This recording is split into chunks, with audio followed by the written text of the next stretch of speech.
안녕하세요. 반갑습니다. 한국 CS 마인드 교육센터 박정민 강사입니다.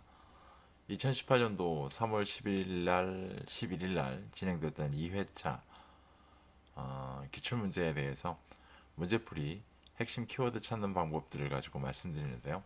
오늘 두 번째 시간 CS개론 저희 11번부터 오늘 풀 차례죠. 11번부터 해서 쭉 말씀을 드리도록 하겠습니다. 자, 그러면 시작을 하겠습니다.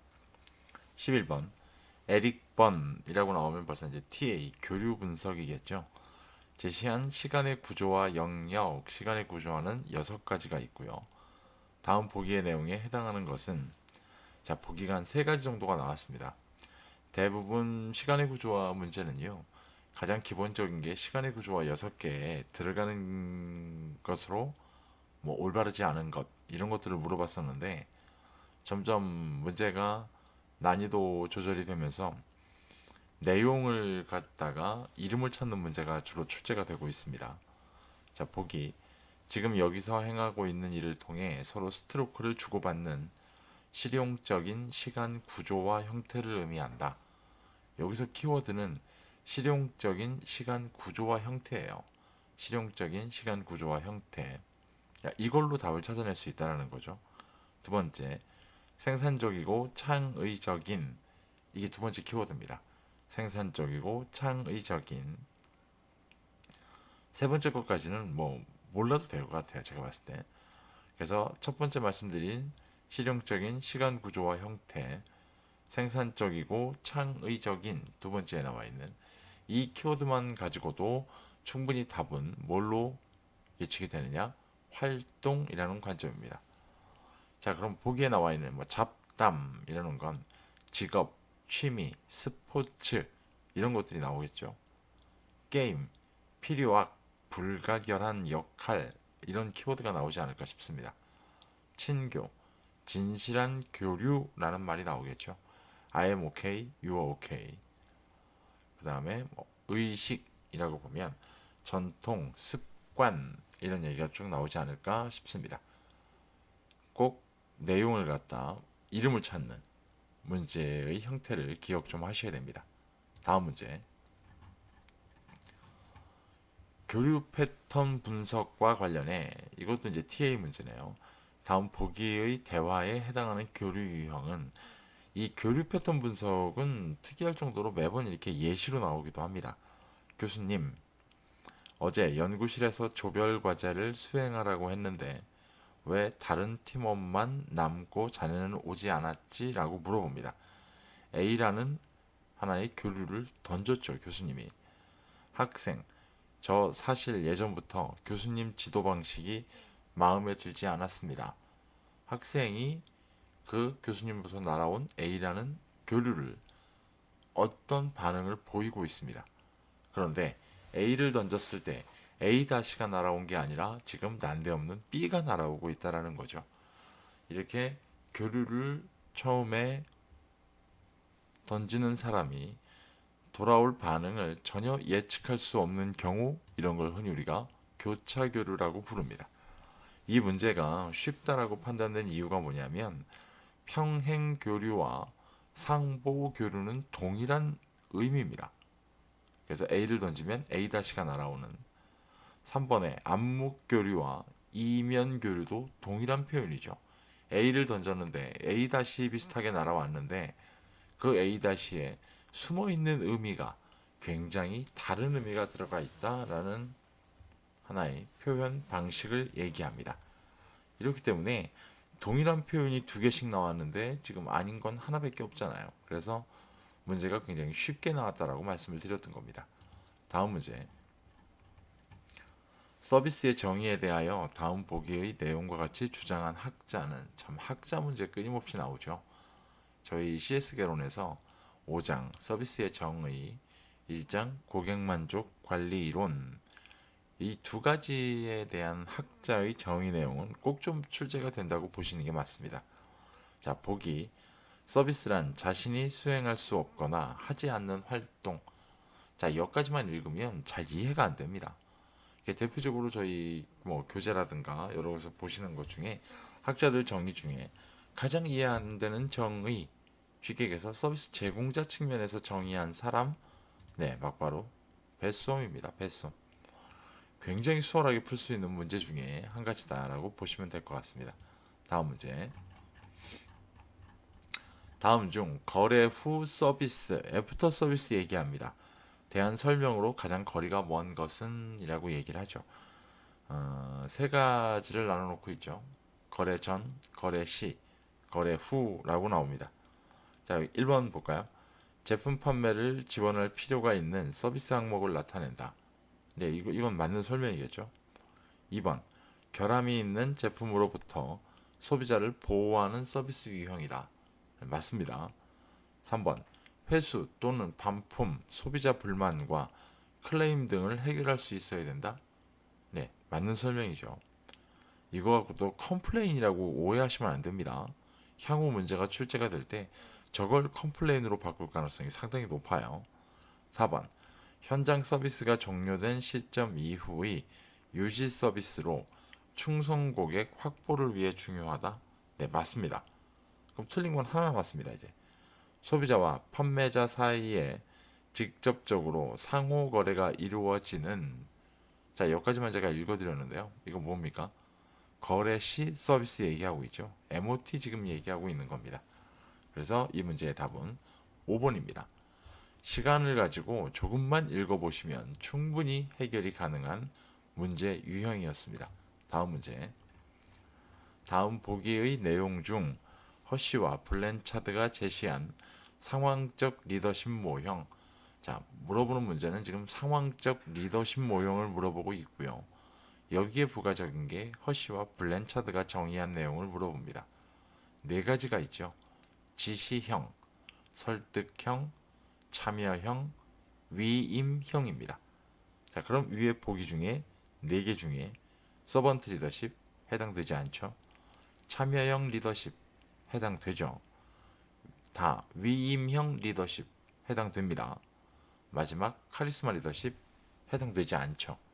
이래놓고 보면 정답은 2가지, 참여형, 위임형이 있다라고 보시면 될 것 같습니다. 자주 출제되지 않는 문제인데요. 이번에는 이게 출제가 됐습니다. 크게 어렵지 않게 교재 내용만 좀 확인하고 계신다면 충분히 해결이 가능한 문제 유형이었습니다. 다음 문제. 고객 만족과 관련하여 기대 불일치 이론의 내용 중 기대 불일치 이론, 다음 보기의 대화에 가장 부합하는 것은? 올리버가 주장한 기대 불일치 이론은 3가지.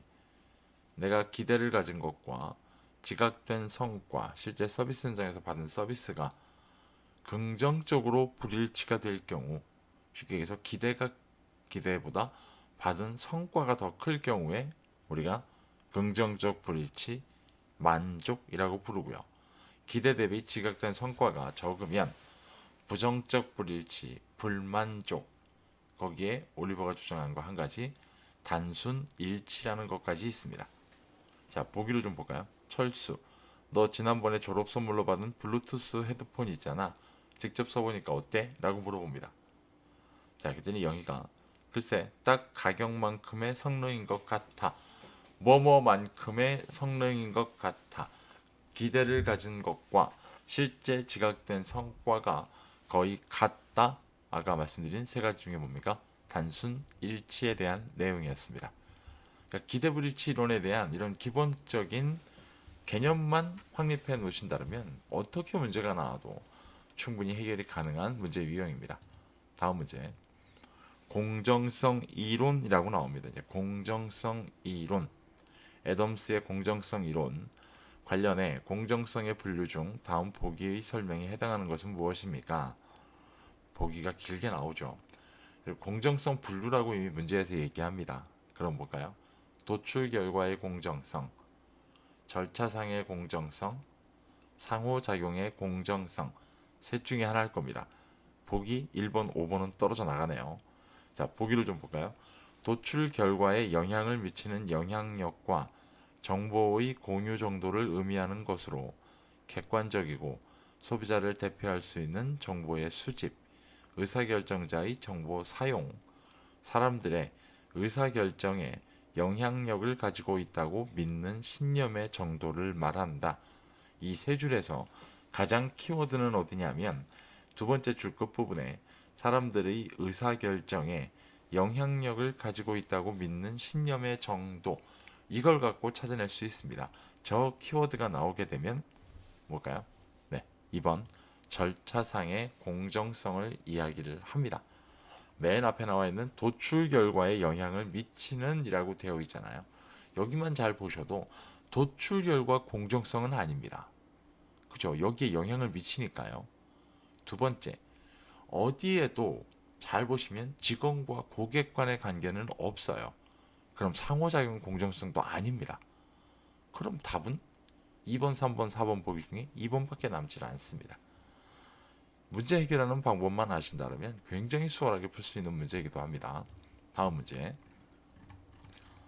비즈니스 프로세스의 분류 중 기반 프로세스에 대한 설명으로 가장 올바른 것. 자, 여러분, 이제 기반 프로세스가 교재에는 한 5가지 정도가 나오는데요. 기반 프로세스라는 개념은 뭐죠? 그냥 간단하게 얘기하면, 그죠? 우리가 뭔가를 만들어서 여기에 있는 핵심적인 프로세스가 이 기능입니다라고 어필을 했는데요. 고객들이 생각할 때는 그 핵심이 중요한 게 아니라 이 제품에서 원하는 가장 기본적인 거라는 겁니다. 예를 들어 핸드폰이라 그러면 핸드폰에 무슨 기능이 들어갑니다. 그게 중요한 게 아니고요. 핸드폰 그럼 일단 전화라도 좀 똑바로 되라는 겁니다. 이런 게 이제 기반 프로세스의 의미가 되겠죠. 그러니까 이런 의미만 기반 프로세스 딱 잡고 계신다 그러면 쭉 5가지 보기 중에 결국 뭘까요? 뭐 1번 프로세스의 초점이 고객 만족에 있으며 고객의 기대 수준과 대비하여 판단이 가능하다 라고 나와 있죠. 이거는 좀 다른 설명을 하고 있는 거죠. 해당되지 않아요. 2번 조직이 영위하는 사업 영역에서 경쟁자보다 뛰어나게 고객 가치를 제공하는 프로세스다. 여러분, 이건 경쟁 프로세스 의미하고 있죠. 3번 경쟁자보다 뛰어나지는 않더라도 고객에게 최소한의 가치를 제공하기만 하면 되는 프로세스를 의미한다. 이게 기반 프로세스인 거죠. 그죠? 나머지 4번, 5번은 뭐 읽으나마 안 할 겁니다. 그래서 여기 보시게 되면 기반 프로세스, 그럼 3번이 답이 됩니다. 그래서 3번 기반 프로세스에 대한 의미 정도만 정확하게 정립을 잡고 계시면 될 것 같습니다. 다음 문제. 다음 중 서비스 프로세스의 중요성에 대한 설명으로 가장 거리가 먼 것. 자, 이번엔 중요성 물어봅니다. 중요성. 서비스 프로세스. 우리가 가지고 있는 거죠. 기업에서. 1번. 서비스 프로세스는 상품 자체가 아닌 기업의 서비스 개발 시스템 향상과 밀접한 연관성이 있다. 여러분, 서비스 프로세스 왜 갖고 있는 거죠? 결국은 고객에게 전달될 마지막 최종 결과물, 핵심 프로세스를 온전하게 만들어서 전달하는 데 있어서 우리가 투입되는 모든 활동을 서비스 프로세스라고 하잖아요. 1번 보기에서 상품 자체가 아니다? 이거 여기부터가 뭔가 좀 문제가 있죠. 상품 자체와 동일하죠. 개념상 보면. 그래서 이건 너무 쉽게도 오답이 1번에 있습니다. 이런 문제는 큰 시간 들이지 않고도 충분히 해결할 수 있는 문제 유형이기도 합니다. 나머지 4가지는 전부 다 중요성에 대한 설명이 맞습니다. 기억을 좀 하셔야 됩니다. 마지막 20번 문제 보도록 할게요. 휴메너 서비스 프로세스 매트릭스, 뭐 끊임없이 나오는 문제입니다. 다음 보기의 그림에서 라에 해당하는 게 뭡니까? 라는 이제 딱 보시면 오른쪽 하단부에 들어가 있어요. 오른쪽 하단부에. 그죠? 오른쪽 하단부에 있다라는 거는 지금 영상이 좀 잠깐 다른 게 나왔는데요. 양해 좀 바랍니다.